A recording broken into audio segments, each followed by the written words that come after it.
This is Soreko, Rwanda's largest importer of secondhand clothes.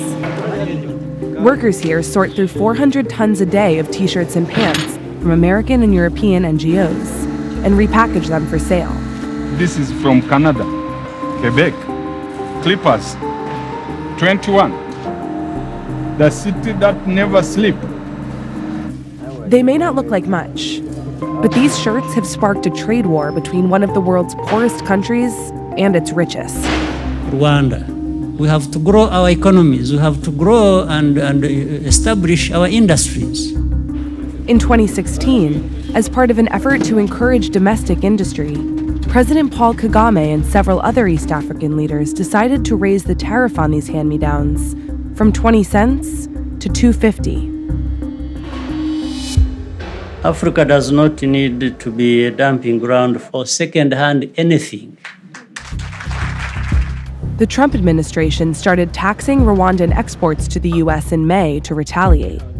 The Made in Rwanda policy is forcing some shops to close. In 1 year, I have lost like half of my business. Karim Mushumba has sold used clothes for 15 years. You see, even this bag. This bag last time was 8,000, but now we like 15,000. It is like double. So to tell my customer we should pay double, it needs more explaining. Tariffs have raised prices at the markets where Mushumba buys his stock, and he's forced to pass the cost on to his customers.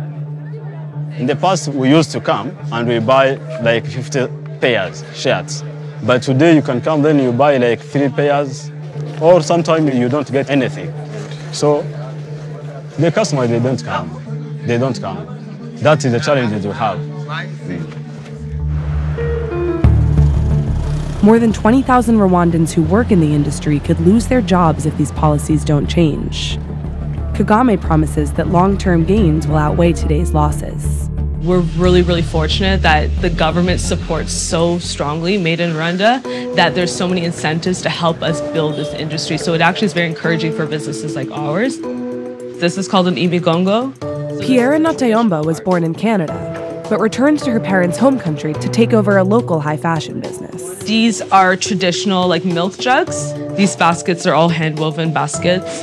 This is like taking elements off of like kente print, secondhand. It doesn't allow for the industry to build. Brands like ours, there's so much opportunity now as they phase out secondhand for us to scale our businesses. That's a gap in the market. That's how the best businesses are started, is when you have a gap and you have somebody who can fill that gap.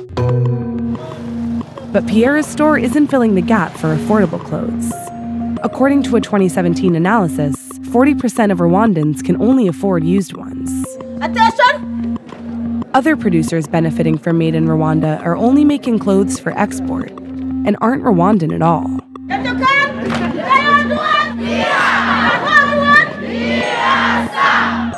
China is Rwanda's 5th largest trading partner and has invested $400 million here over the last 12 years. In July, President Xi Jinping became the first Chinese leader ever to visit the country and pledged to invest even more.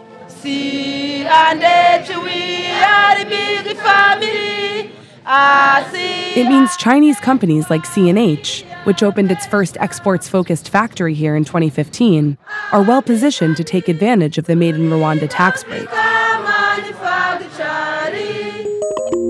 I think the Chinese and Rwanda government has been, in a good cooperation long time ago.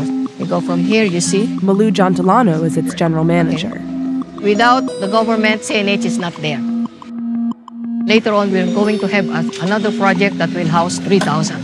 In about 5 years more, it will be about 10,000. Workers here earn about 30% more than the national minimum wage.